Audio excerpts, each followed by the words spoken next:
Mike Starr, welcome to Free Your Voice. Hey, thank you. It's an honor to be here. Look at this. Wow. All happened so fast. This is crazy. And I will tell you, and this is good for you. I Googled you. I don't know if you do this ever, but I Googled you and it said your sexual orientation. And I'm going to tell everybody it's straight. That's so can you believe what's Confused. out there about you, Mike? Like the rumors, they're spreading. I'll take it. I think it's all good for showbiz. It is really good.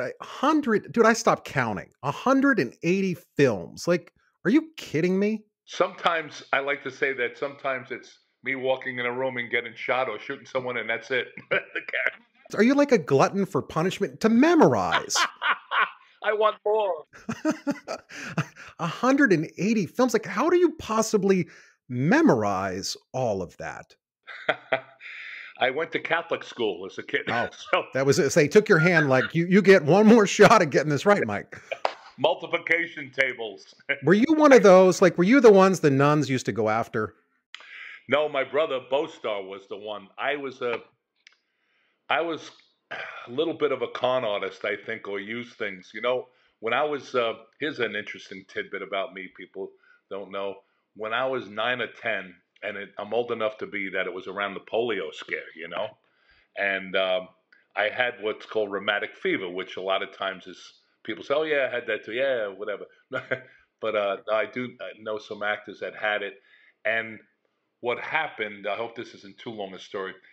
Uh, I had a lot of fevers and hallucinations, which really made me wary of. In the '60s, uh, people would say, "Hey, let's dose Star. We can dose him. He'll have really trippy things." They came after you. Yeah, but what happened was, I it wasn't such a misdiagnosis. At the time, they didn't know. They thought I had this terrible bundle branch block. So I went from being this really active kid. For like a year, I was in a special class, which taught me a lot about the world and life and different people and hopefully compassion. But the crazy thing was, I came back in to school and I kind of used it. My brother used to say, Bo used to say, "You and that Fugazi rheumatic fever, there's nothing wrong with you." 10 years later, I found out he was right. I used to have to sneak around to play sports and this and that and say, "Oh, you're going to drop dead or whatever." But which was an interesting story when I found out I wasn't. But did you know? But I have to ask you, Mike. I mean, you got a big last name, man, Starr. How did you live up to that? That's interesting. I had to live up to my brother's name, I think, a lot of times in sports, and he wound up being a professional athlete. But I was the baby of 4 kids. By the way, when I'd go in, the nuns would say to me, answer that other question, I go about 9 different ways. I'm sorry, you got to pull me in like a Macy's Day float. But the nuns would say, "I hope you're not going to be like your brother William Starr." So I was like, "Well, no, I will never do that." My brother Jimmy, God rest his soul, he snuck in between the cracks. He was quiet, and the oldest one was the noble one. The name Star comes from Gwiazda. On my dad's side, they were Polish immigrants. So we never spoke Polish because they were up in Massachusetts, and that was a trip. So that's when I heard the language. We grew up in a very mixed background, different people, and a great, great, great model housing project in Queens. But the name Star, I guess my dad translated it and added an R. So we'd have people from England or wherever, "Hey, meet your relatives, Star." And no, it's not. There's Gwiazda. I think the Russians say Zvezda, and Ukrainians they Zvezda, I think. That's how that name came about. So all I remember is Mr. Star. All the nuns had this like really broad, like I think they all trained in Cape Cod or somewhere. I don't know where they did it. They had this broad accent, with Mr. Star. And I guess I knew like angles, like one really serious nun, I knew that she liked Boston. So I said, hey, sister. So I think I learned at an early age to con my way out of issues, just, But you seem to be a bit of a diplomat, and I must say yeah, that in the short time I've gotten to know you, you like to laugh. yes. You like to have a good time. Like, and is it just because you're the optimist that finds the good in everything? Because I like to laugh too. Like, there's some people, and I have certain family members, they like to watch scary movies. I don't like scary movies. I like to laugh. That's really interesting because you have these code words, or people say, "What's your favorite movie?" I always, on the with the airlines or something. Hey, here's your password, and I always put comedy, especially late at night. I was never a big horror movie. You'd go with your friends or whatever, but yeah, laughter was a huge thing. That's an interesting thing. In fact, I remember I've had a couple of weddings to the same wife, but one of them was we went on a Zen retreat. It was Leonard Cohen's Zen master, but he would call himself the laughing Zen master. And sometimes people would say this is self-serving, but they'd say, "Hey, Mike, you look very young, or you look younger, or you." I said I act like a kid, but I think it's also we had a reunion at Goodfellas, and Nick Pileggi, the author of the book and the film, who's just great, said to me, "Boy, you look the same." I said, "Yeah, because I laugh all the time." I said, "I call it laughing Zen." And I think there is something to that. I wonder, I was very lucky to be around three older brothers who were funny. So I grew up in the 50s. I remember getting to meet Mel Brooks and I just froze. I wanted to tell him. I got to tell Sid Caesar, though, that my brothers would sneak me back out. We lived in, God knows how many relatives my father took care of, but I would be out on the couch, but sometimes they'd bring me out and we'd watch this great show of shows. I don't know if you know about it. Hmm.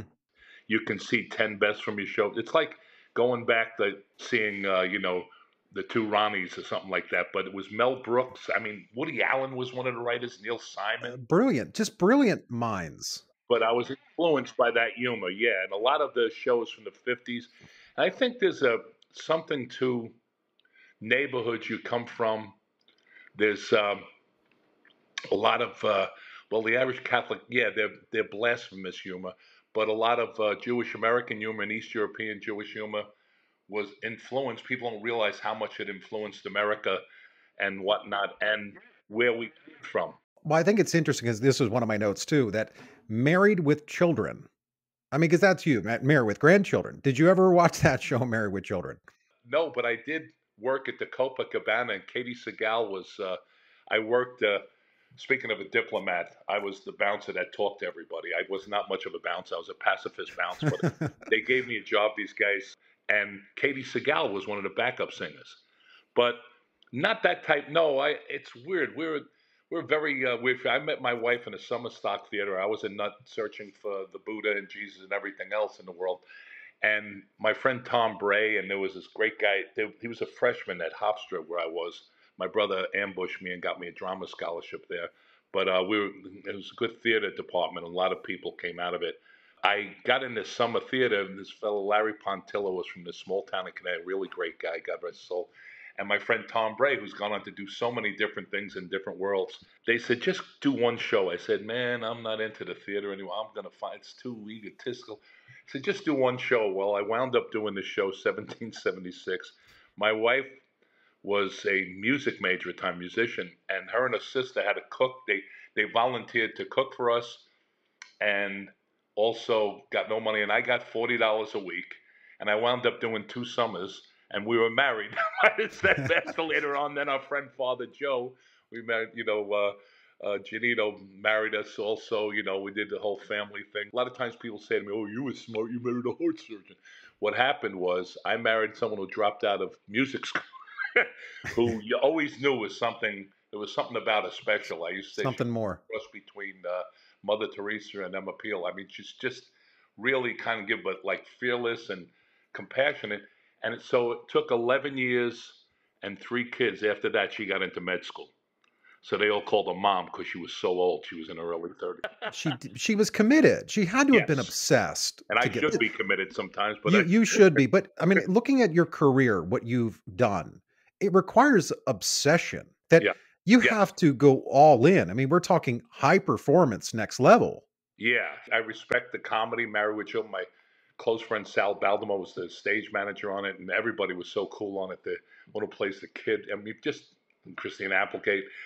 It wasn't like that. I can't say that. We lived in different neighborhoods. It was funny. We lived even in the United Nations area in Queens, where that was built for the United Nations, but it was all different types of people. And then when my wife got into med school, my friend Jack McGee, the actor, who was a fireman, then got us up into the Bronx. So it was a different world. So we saw a few different worlds, the kids did. And then through her heart surgery, it was strange. I mean, I'd be people, there I am trying to get work and I'm on Goodfellas. And then a year later, I'm meeting Dr. Oz, who gave my wife Joanne a lot of opportunities. And people at this place, New York Presbyterian, used to be Columbia. Then she fell in love with heart surgery, pediatric heart surgery. We had to go to Seattle a year. My Mm. youngest daughter had to do a high school. It was a lot of cultural shocks. So it wasn't quite the same. I'd get lucky and get on something like Mad Dog and Glory. And Robert De Niro was always so cool to me.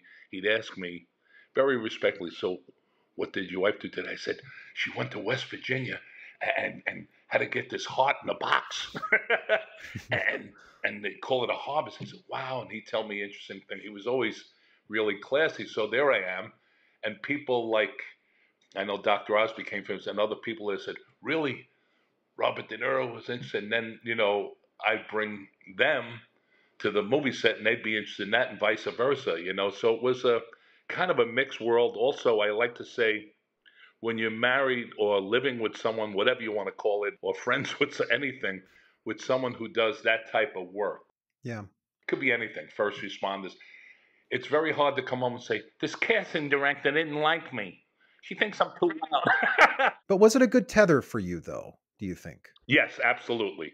Absolutely. That's I guess, a better way of putting it, Ted. It locked me in. I think if I ever get to win some of the awards the first thing I have to say is thanks to my wife for keeping me, because I am a bit of a wild monk, wild off, and that's a great way of putting it. It made me care.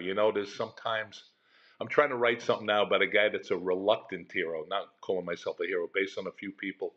And a lot of times you see these people, they're the toughest or they're this and that. I was always the guy that even on film, if I had to do something so-called dangerous, or I don't want to say I'm a stuntman, but I got into these situations, I would never do that. I was never a thrill seeker. And all of a sudden, I'm like being tethered to a cliff. I'm going, wait a second, I didn't want to do this. So it made me care enough. I'd be like, yeah, man. And all of a sudden, I'm married, the mid-70s, and all of a sudden I have a daughter, and I'm working at, what do you do with a drama degree? I'm working at a health spa, whatever, being one of the guys there. And you say, geez, I had a scholarship. I'm supposed to be pretty good at this. How do I get a job? So it makes you, Yeah. well, not only tethers you, but it also makes you push harder. And the times that I wanted to quit, Joanne would not let me quit. She said, no, you're not. It takes a lot to get to the level I have to imagine that you missed a number of birthdays. It's amazing how we got things done. It is. And I was known as the guy, oh, he's bringing his kids. How many kids does he have now? So I can tell you one of the funniest things that happened, and it's set up. So, no, I got a lot of funny things that happen. My wife calls my friends Mike's Asylum, right? Joanne calls it that. And, and I've had characters. And I remember when in 86, when she was talking about going to med school, she was thinking of being a midwife. We got influenced by this woman, Barbara Brennan, and we weren't sure. And I said, listen, Barbara said that they still have to defer to the doctor, usually a male. I said, why don't you just do the whole thing? Like we would get a shot. She said, you know what I'm going to put you all through? And I said, wait a second. Since 1973, what have I put you through with the lunatics in my life that you've navigated out of? So missing birthdays, that's interesting. You'd have to go away sometimes, but I was considered one of the last New York holdouts. And when I was in the business, I like to say all the character actors were played by guys in their 40s, it seemed, even on commercials. That changed in the 90s. I think John Hughes, God rest his soul, he helped do that. You found different jobs. It's funny. We had to move, like I said, to the Bronx, and my wife became a resident. So in States, that's not really great pay. So I'm doing this and that. And through these crazy ways, I got to meet Blake Edwards. I had to go out and loop on something I did, a pilot, I had to go dub. And I told him how much I wanted to do, I think this musical he was going to do. Oh, you'd be great. And we're having this laughs. And he was doing a Pink Panther, what would you say, redux or review with Roberto Benigni.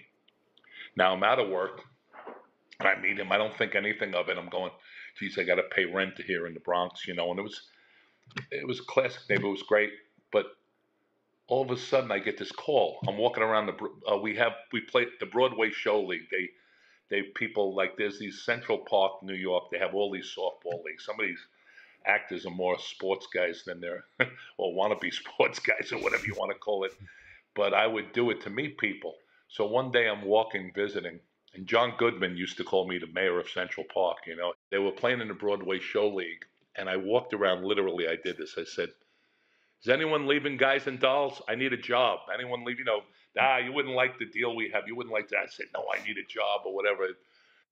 And we had no cell phones, but we had what was called an answering service. So you'd go over, and I remember looking over Central Park, like 57th Street, LT1 647. Hello, Seven Lively Arts. Can I help you? Mike Starr, whatever my code was, And they said, "Oh, call Jonathan, your agent in LA." I went, "What?" Okay. He said, "Remember you met Blake Edwards?" I said, "Yeah."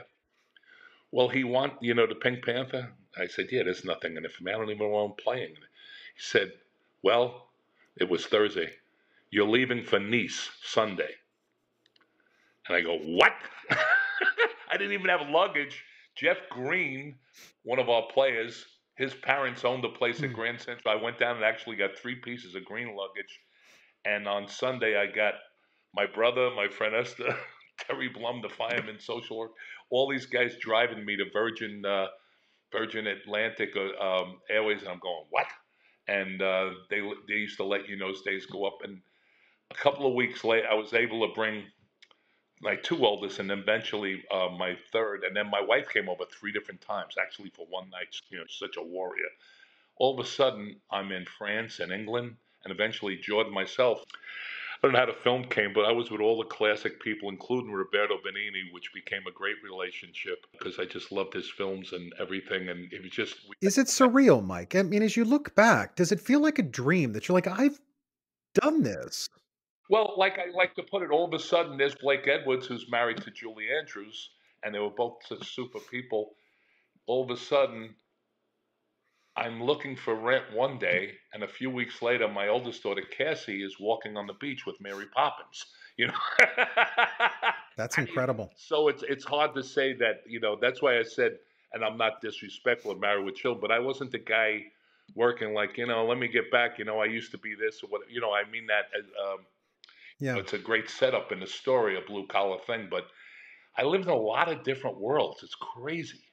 What's it like now? I mean, you go out, people recognize you. Like, is it ever like, you ever pinch yourself like, this is really weird? I mean, you're recognizable.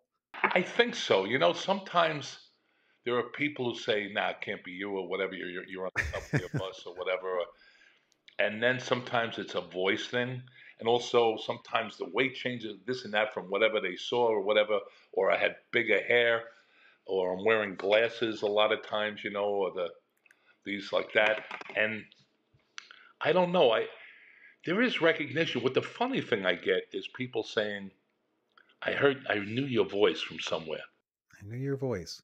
I was the guy, this happens to a lot of character actors. For the longest time, not only do sometimes people look at you and they don't like you or they're afraid of you, they tell me later on, "I didn't know you were an actor. I just knew something I should be afraid or I shouldn't like you." And it was really funny. And that happened in the beginning a few times if I played some really unseemly characters. But I had things like, "You were my bartender the other night. Weren't you my limo driver?" Or They mistake you for somebody else. yeah, and I had that blue collar thing, but also some people thinking I was into some, whatever, organized crime, whatever. But the funny thing would be, I've had a guy one time, remember in Chicago, he introduced himself to me, and I think he had whatever he was doing, a documentary on his life or producing something, and he was from New York. And he said, "I'd like you to come to this screening or whatever." I said, "Oh, thanks. And this happened probably about 20 something years ago. And he came back later and said, "Wait, you're an actor?" I said, "Yeah, yeah, yeah, yeah." "Isn't that why you invited me?" He said, "No, I thought you worked with me in Brooklyn Homicide." And I would get that. And I remember the funniest, I have two extreme ones, but in Chicago, a guy came up to me and he finally said, what's crazy? I'm the guy who busted you, and that's the judge who sent you." I said, "No, I'm an actor." I was a ball player. And he started laughing. And I was almost arrested. It's too long a story because I yapped too long. Maybe next time, or I could tell you, You should be teaching a master class, though, Mike. You do realize that. You're at this stage now with all your experience and expertise. Like, I'm going to sign you up to teach a master class. I was thinking, it's funny where we live now. People say, "Oh, you're in LA." No, I'm in Orange County. I just go where my wife's work is, and fugazi and finagle my way around the country a lot of times. There was a point where my manager would tell people, "Yeah, he's in LA. Yeah, he's in New York." And there would be something that would jump on a plane. We'd be in Chicago, and I would always be in places that just lost the cycle. When Chicago was at a low time, and they'd say, "Oh, I just leave a place, and I might get a series or a job back at the place that I lived before." So I was commuting, and that actually happened. We're nearby this great university that's known for film school and economics, and I was thinking of going over there, see if You I've done a should. few classes locally with people, but I Yeah. would like to do that a lot. I mean, my advice sometimes is like, I feel like I'm out of touch with now. I just tell people to try to get footage, but it used to be different. Like in New York, when I was coming around, they told you just get in showcases, just get in theater. Being seen. Now, I have to ask you, in terms of, because you're one of these that isn't afraid to speak up. Mhm. You're not afraid to raise your voice or speak for what you believe in. What do you think about this current generation and their timidness to speak up? Wow. A lot of times I'd ask my friend, a lot of people, even 20 years younger than me, feel that the generation feels very entitled. And you feel they don't speak up? I feel there's sensitivity that it Oh, is oh, that yeah. on the sensitivity side, because I feel that you're one of those that will say what you think, say what you feel. That the challenge for some people in a world where you have to be politically correct, you're afraid of other people's feelings, that you never really do speak your mind. I mean, some people might go rogue online, but for the most part, the internet never forgets. Yeah. So how do you find this balance of speaking your mind? That is tough because I pull back. I don't know what to say because there's so many the States now is so crazy with cultural wars, I've pulled back a lot, even in humor. It's funny, I think people like Jerry Seinfeld were talking about, wow, you can't say this or that, whatever. I think is right that there are things that were, sometimes there was humor, maybe insensitive, bigoted, or prejudiced, but then on the other hand, then it goes so much the other way, which so many ways. And I don't know, it's like like if I've worked with British crews, I just assume everybody's gonna enjoy Tommy Cooper and Monty Python and sarcasm because one of my best friends who helped me out a lot was from Bermondsey, and he was one of the people that was in the bombings in World War II. He was a Marine in Korea, and he influenced me very much and helped me a lot in a bit. He was a what they call a sparks or a lighting guy, and I became that type of humor. So some people I hit it off right away with. I remember working on this in London, and someone said, "Mark can stay with us. He knows all the villains." I said, "Well, I didn't say that," but there's an acceptance. So sometimes I have found myself being awkward with people, or sometimes humor. That's an interesting. I think. See, I always thought it was a New York thing, but I think there is a generational thing about a lack of seeing the humor in things. Maybe I'm wrong. There is. I'm agreeing with you because when I get to hang out with my friends from Britain, I mean, they make me laugh. You can have these jokes and have this humor, but then the problem is you offend some other group of people. Like that wasn't my intention. So you've been able to not blow up your career, and I got to tell you, that is quite remarkable. You've done as much, you've been able to do as much as you have, which means that you have controlled whatever self-sabotaging behaviors that you might have or certain proclivities. I mean, do you think that's just the older you're getting, you're less impulsive? Or how did you not blow up your career? I think a lot of times, as loud as I am, I'm able to, or funny and outgoing. I think I've managed to fly under radar. I mean, like if you were on every day, I try to be careful more and more. And I find whenever I'm really centered, all those cliches and present, they I work better if I just prepare before it. If I'm with Yeah. people, but sometimes if I'm worried about this, this person. I got to help. What happened? Or make I do something, and I think there's a common ground of humor. Then I could wind up saying the wrong thing. It could be taken wrong. Like Yeah. Someone said to me, "No, he's like that with everybody." I try to feel it out if it's on a set, but I'm just talking about even going in stores and knowing Sure. people, and then there's someone new, and I say, "Hey, hey," and they look at me like that. I go, "Oh God, what did I say now?" And then sometimes you realize it's not you. I take everything way too personal, but then also I'm the guy who's the last to know that I did anything. Like, well, they said you. I know you really care. You have a thing for this. I said, what? What are you talking about? No, no, we were just. I mean, I talk about.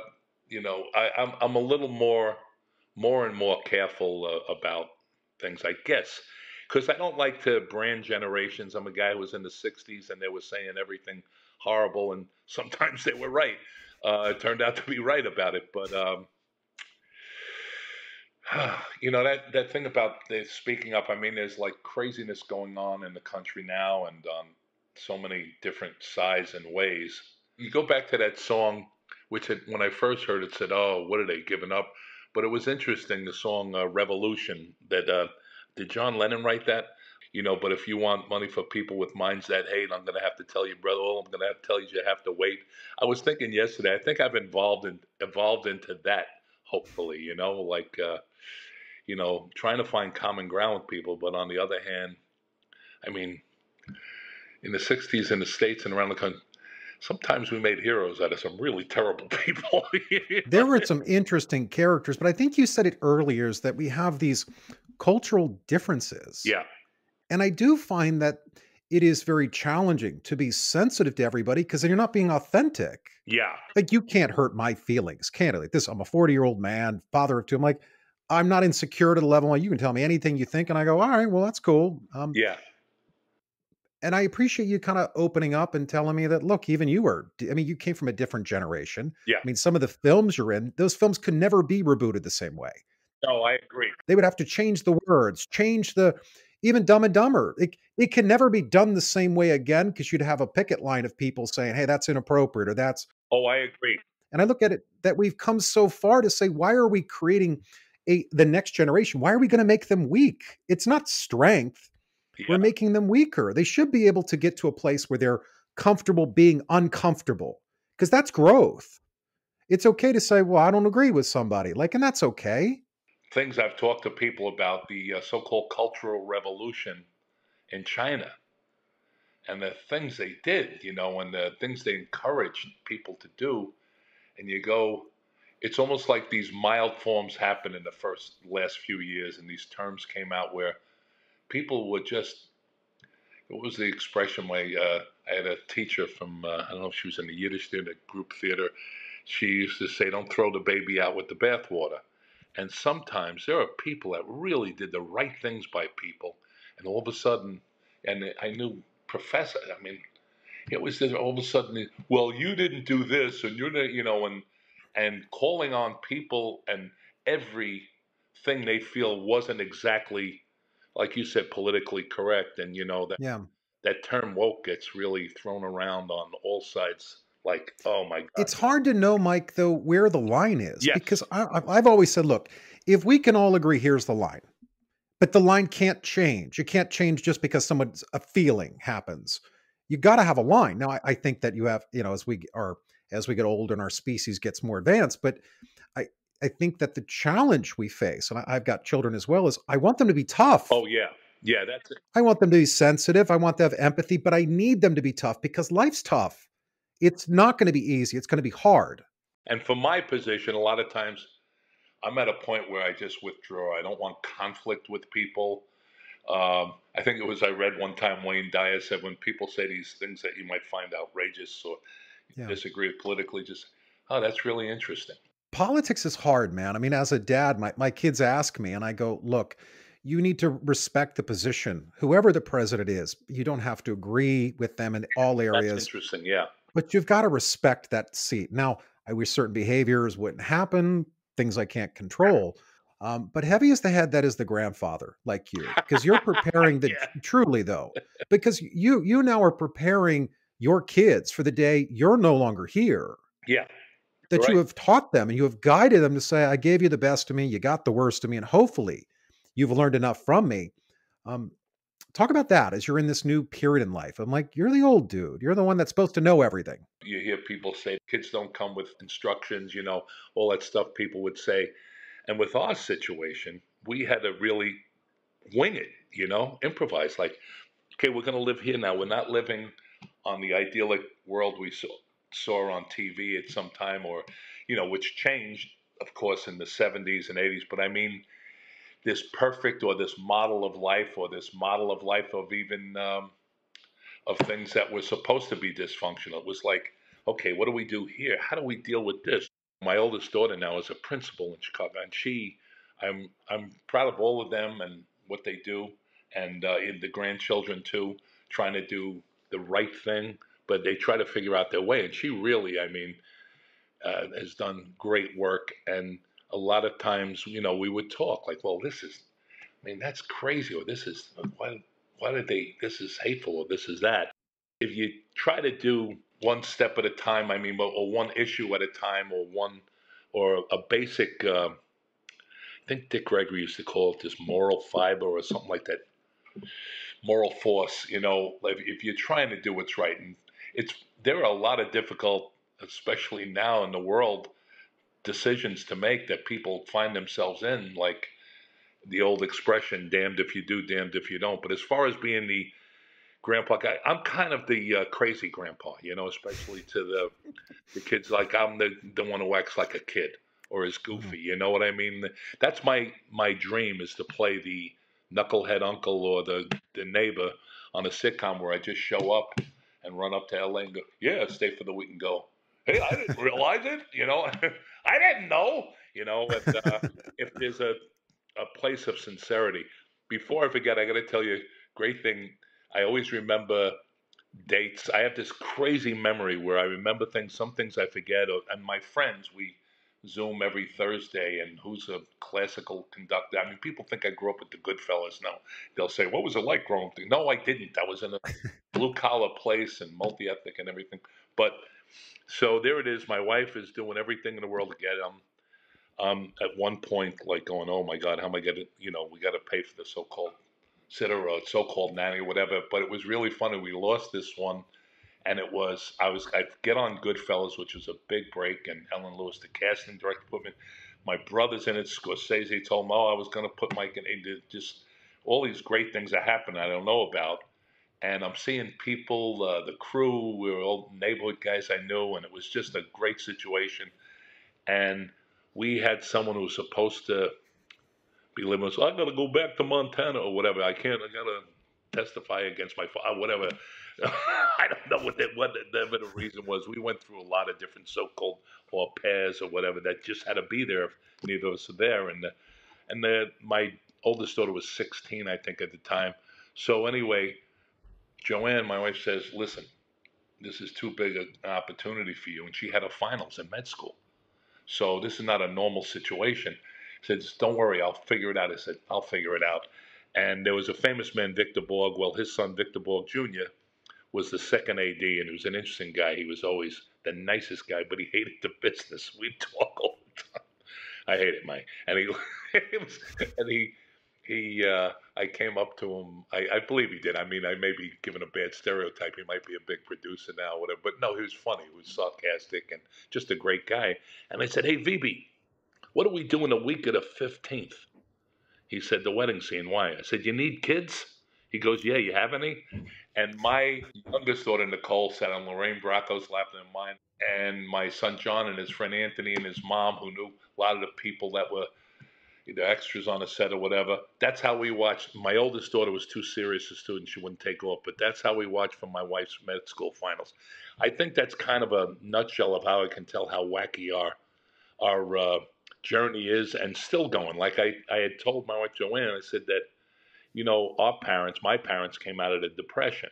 And even her parents are a little later, but Americans have such a luxury we don't realize. And this is not a patriotic thing I'm talking about. It's just a fact about even my generation had the opportunity to go to college, or whatever, whatever, just to, and it's not like people were failures if they didn't, but I just said, quite honestly, I don't want you looking around at 60 years old saying, well, I would have been this. Not that whatever you chose to do was so, anything's up or lower. I didn't follow my dream. Well, I had to be with the kid. Oh, it was too much for. And I said, and I would never want to feel like that. Well, she could have been this. I mean, it's great what she's doing, but, so I think that was part of our craziness and still goes on. And Joanne works as if she's 22 years old. She works crazy hours. She still has this, they runs in the middle of the night. And I don't know how I got off to that, but I mean, I think when they, at least with my kids and grandchildren, a lot of times see what she does sometimes, or with me, or my big thrill is if they get to see me. There's very few things I've done, like James and the Giant Peach, where they can see me on TV, or even the Dumb and Dumber aspect of things. It's interesting. I don't consider myself the sage. My brother Jimmy was really a sage, wisdom, streetwise guy, Vietnam, but all this stuff, he was the street guy. I think that you're not giving yourself enough credit because you have beaten chess players to the next film, to the next film. I mean, truly, you're beating table after table after table, and you've succeeded. You've built an incredible life. You have great relationships. Our mutual friend connected us, and Yes, he talked you up, and he said, he's great. "I'm telling you, Dustin, he is unlike anybody you'll ever meet, and I must thank you." Said about you too. Thank you. Oh, stop, please Serious. keep that coming. But Mike, I have to tell you, you are truly an inspiration. With all your success, you're incredibly humble, and you are someone that I am now incredibly excited to have in my life. So I wanted to thank you for sharing your story and freeing your voice. Oh, we got to continue to I love it.